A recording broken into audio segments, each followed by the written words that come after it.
A young mother called Christine Mackenzie lived in this house in Wolverhampton not long ago.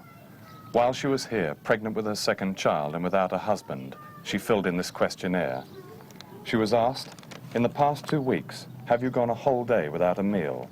She answered yes, and added, "The baby had some porridge." She was asked to list the typical day's meals. She wrote, "Breakfast, nothing. Midday, toast, jam, or an egg. Supper, nothing. Have you any general comments?" she was asked. "I don't feel very well," she wrote. Christine Mackenzie is one of the people you will hear about in the next half hour. They are people who represent the true crisis in this country. Tonight, more than 2 million parents will go to bed hungry in order to give their children something to eat. And already many of these children are suffering a degree of malnutrition and diseases like rickets related to malnutrition. But please don't get me wrong. This is not a documentary about the perennial poor. In all the numbing, mostly middle-class debate about falling living standards in Britain, one truth has been excluded. It is this. For the first time since the Great Depression, Britain, the so-called welfare state, is deliberately cutting back the means of survival of its poorest and their children.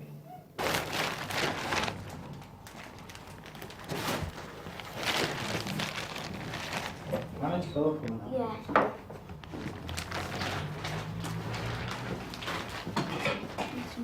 We've got to the bed now, Yeah. Just take the coats off. The Hopwood family of Liverpool just exist on £30 and 53 pence a week, and that includes all their entitled benefits. There are 5 in the family, and for the 6 months that Harry Hopwood has been out of work, all of them have come to regard hunger, not imagined hunger, but real hunger, as a way of life. This was their larder the day I was there, all the food they had in the house. They had less than £4 to feed them for 4 days, £1 a day. And like all the families in this film, the Hopwoods are not the worst off. They never go anywhere because they can't afford to. The children never get toys or books because they can't afford them. Their lives are unchanging and wasting. The Hopwoods hardly ever eat fresh food. Mrs. Irene Hopwood is very ill and has been told by her doctor that she may recover only if she eats the protein and vitamins found in fresh food. On what the government ironically calls social security, she can't afford to get better.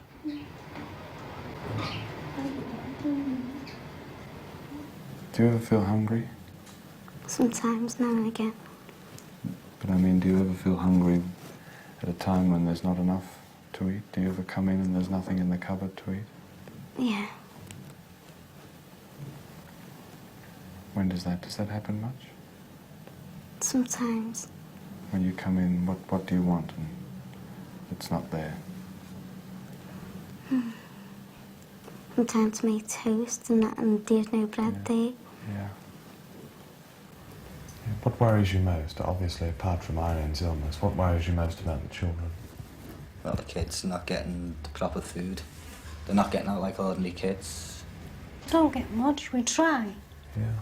But the meat's the high, you just can't get it. Can't afford it.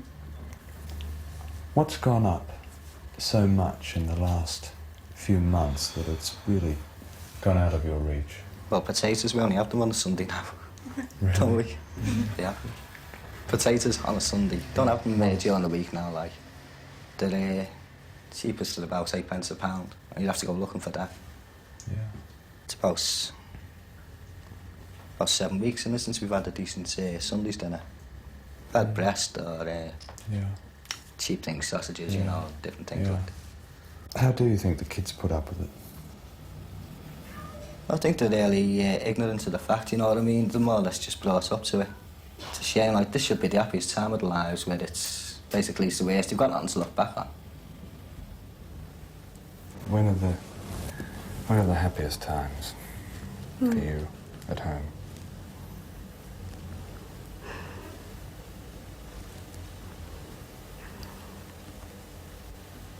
Don't think any, really. No? None at all? No, not really. You ever been on a holiday? No, never. Ever been to the countryside? Yeah, once when I was in boarding school. What'd you think of it? I think it was all right. Would you like to live there? Yeah. Do you ever go on holiday? No. Irene, do you? Only when I was in school, when I went to Colomandi for a week. When you were in school? I was 11, How old are you now? 35. And how old are you? 36. Yeah. What do you think your children's future will be? Do you ever think what kind of future they'll have? Well, they've got no future there.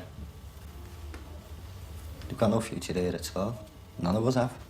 It's like, I think it'd be easier to save time than put up with this. Serve time in prison? Yeah. It must be, you wouldn't... Do you feel you're in it? Do you feel you're serving time? It is, it's just like a prison. It's worse, in fact, because you're paying for this. I've got to pay me rent every week, you know, and it's gone up $190 on the 4th of August. It's not even worth $190 on its own. This is our bedroom,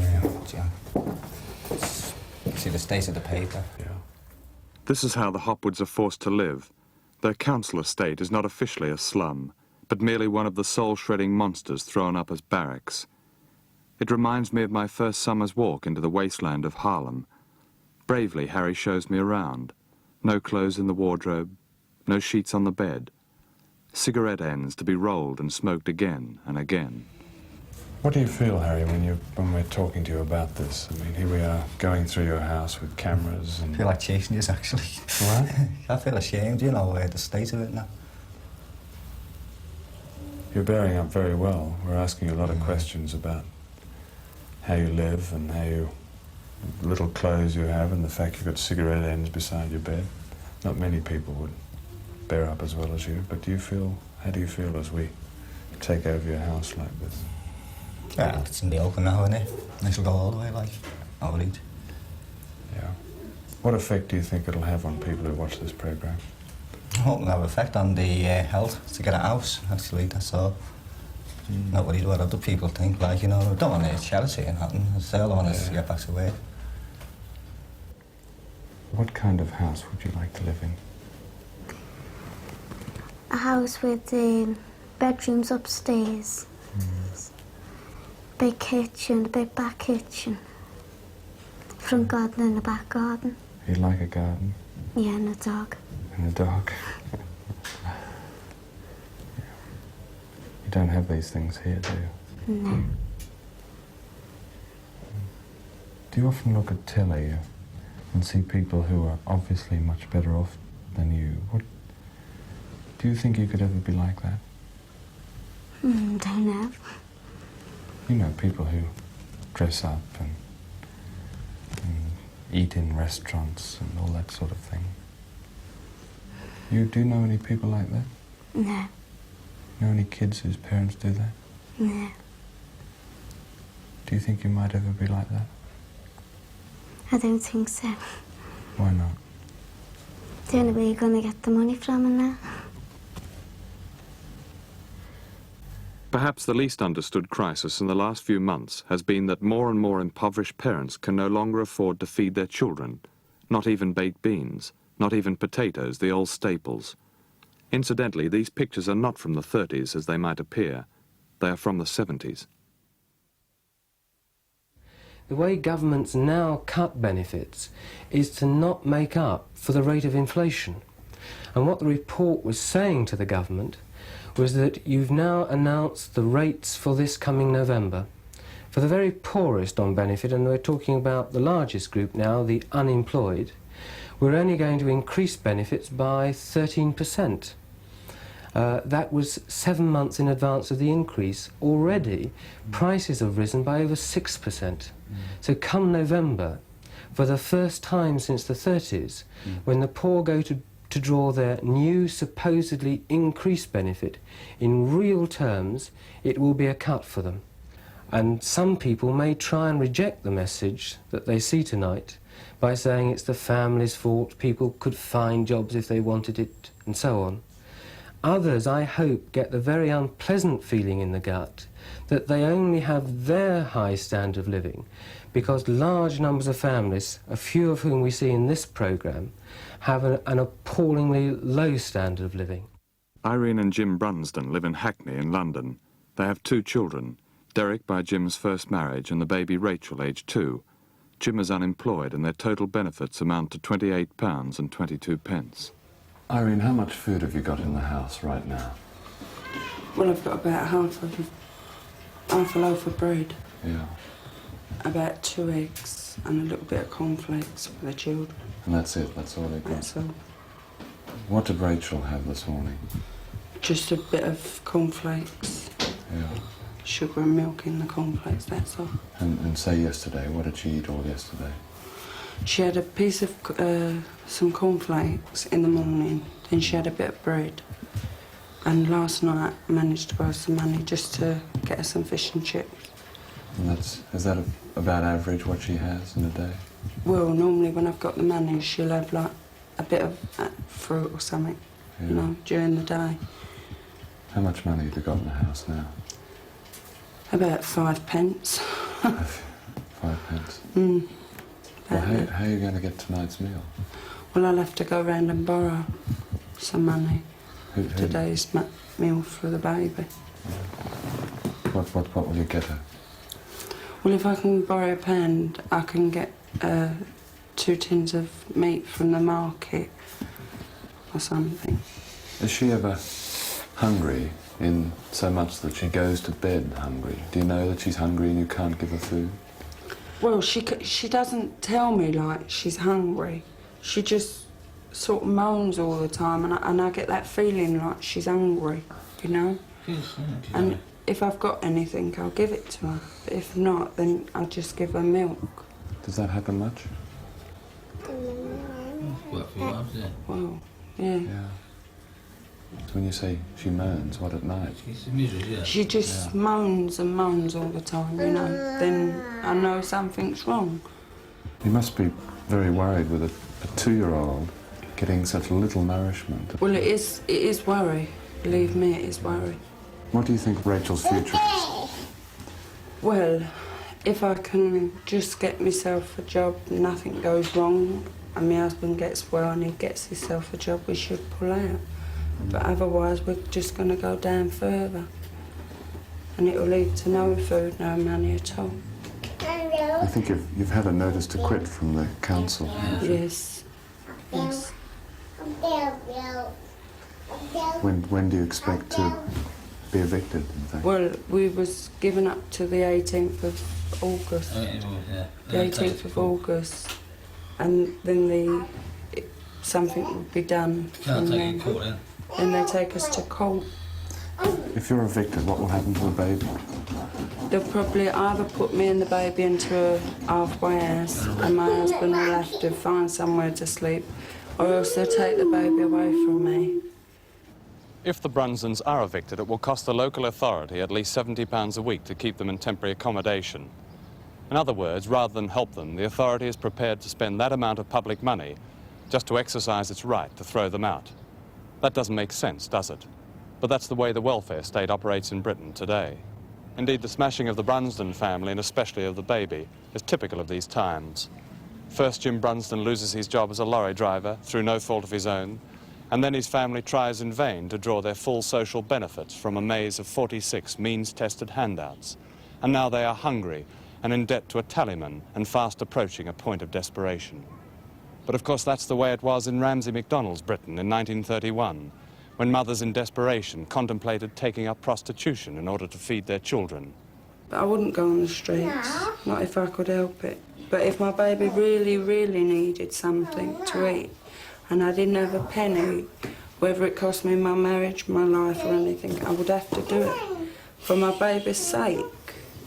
I mean, I'm not a type of girl to do this sort of thing. I was never brought up to do this sort of thing.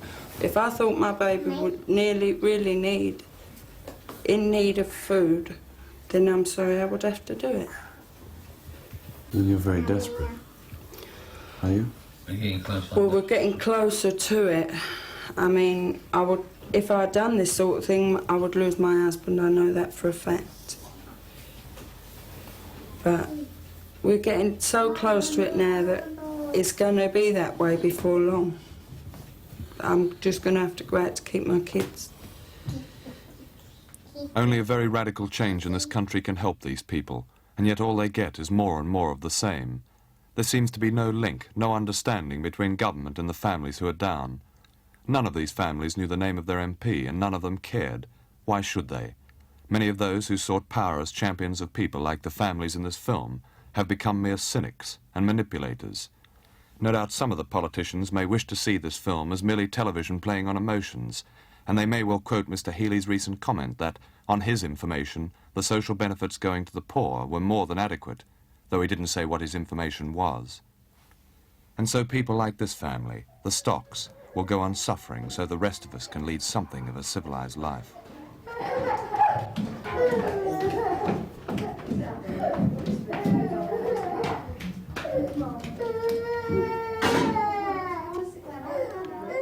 This is the Stocks larder, filmed on a Monday.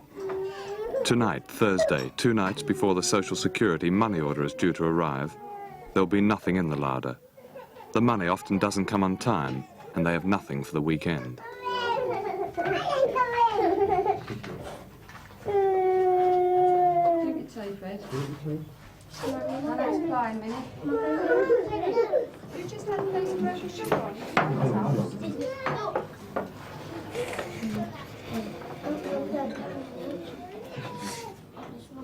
What is the food that you feel is necessary for your family that you can't afford?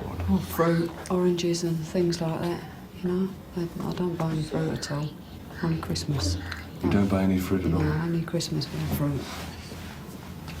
Only Christmas? Sometimes my brother-in-law might bring round a couple of apples and oranges and that, you know. Yeah. And, do you have any fresh vegetables at all during the week? yeah, on Tuesdays, you know, when we get the family lamps again, That's what do you have? greens, Yeah. Mum, I want my money. that's about all, really. Mum. Sometimes I might get a cauliflower, you know. Mummy. But are you able to buy any fresh meat, for instance? Not during the week. Mummy, Daddy. What about the kids when they feel they want something to pick at? Do they look at the cupboard and spare? Do they go to you? Do they say anything? Yeah, they ask me, and I just tell them I haven't got nothing. That's all I can say. I can't, you know, make excuses or anything like that. If they ask for bread and there's none, I just tell them I haven't got none, and that's it. Have they got used to that now? Yeah. I think so, yeah. Of the kids who are now being smashed by this recession, and by the decisions of those handling the recession, some will suffer permanent physical damage, like the children with rickets and the children with direct effects of poor nourishment. The others, perhaps like Melanie here, will get used to it and grow up to go on to a second-rate school and work in a second-rate job and live in a second-rate house. And need I say, lead a second-rate life. What do you think worries your mum and dad most? Not having a lot of money to feed us, I suppose. What's it like at birthdays? Are you able to? Do you all get? Well, Mum gives me what she can afford, and if she can't afford it, I just accept it as it is. Because you're the eldest girl. Do some of your sisters understand why you can't have a lot of presents and you can't have certain things, certain food? Well, sometimes, but they don't. It's not much food. It's when it's their birthday. If they want something and my mum can't afford it, they don't really understand why. If they want it, you know, and they can't have it, they don't know why they can't have it, and others can. If I can, I'll let their birthdays go, you know, like with the twins. They're too young to know anyway when it's their birthday. So they don't have birthdays? No. And, but with the older ones, I have to try and do something, you know. What do you do?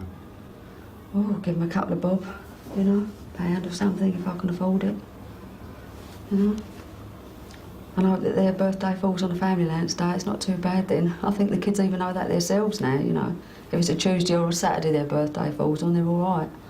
But if it's any other day through the week, they've had it. Occasionally I'll ask Social Security for a grant, you know, like I did recently, to get essential things like shoes and that I can't afford to buy out of the normal week's money. But you can't keep asking them. You know, I mean, their shoes don't last 5 minutes. They're all heavy on their shoes. It does get me down sometimes, you know. Never had a new bed since we've been married. I've got that held up with a drawer. The bed is stacked up with a dressing table drawer. I've just been given bunk beds for the children, for Mandy and Melanie. No, there must be more to life than this. Surely this is not all there is. There must be something more, not, you know, as it is now with the kids and the money problem and, you know, housing as it is. There must be more to life than what we've got. Is it ever made clear to you, or do people ever comment at school when you're outside home that you are not as well off as some of your friends? Yeah, well, most of my friends know. What do they say? They say, long as the house is clean and you're clean, that's all that should be worried. So they're kind about it, aren't they? Do you talk about it with them much? No. And when you can't get perhaps a pair of shoes you'd like to keep up with them, do they? No, if I want a pair of shoes, Mum can't afford it. I just tell them that Mum can't afford it, and they accept it like that. What does being well off mean to you? Wouldn't have to worry about clothes for them or anything, and we'd live in a decent place, you know, with, well, the things that people take for granted, bathrooms and hot water and things like that, you know. You got a bathroom? Got a bathroom, yeah. Hot water? No, got no hot water. But why don't you have hot water out here, surely? Well, there's nothing here. There's no facilities for hot water here. So what happens when you order a bath, or...? Well, we don't. We usually just have washes down. We put saucepans and kettles on, you know, for a couple of hours. With the twins, I can put them in the sink, a couple of kettles, and that'll do them. But with all the other girls, with the 4 girls, it's a couple of hours job, you know. Because we're told our standard of living will fall sharply. I mean, does that... Well, I don't think mine's ever risen, so if it can't go much lower than it is now, my standard of living can't get much lower. So, if anything, they'll all have to come down to my level, won't they? A Child Poverty Action Group report last month stated that 5 million men, women and children in Britain now have no more than £1.60 a week to spend on food. That is £1.60 for each of these children, who are the future.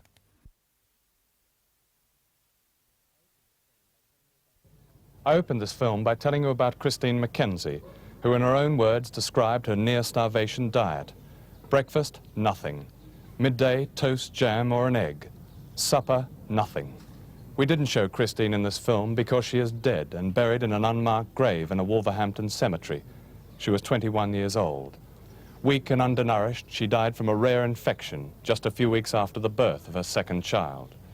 The truth, of course, is that Christine Mackenzie, with a total weekly income last year of £11.10, could barely afford to go on living in the welfare state of Britain.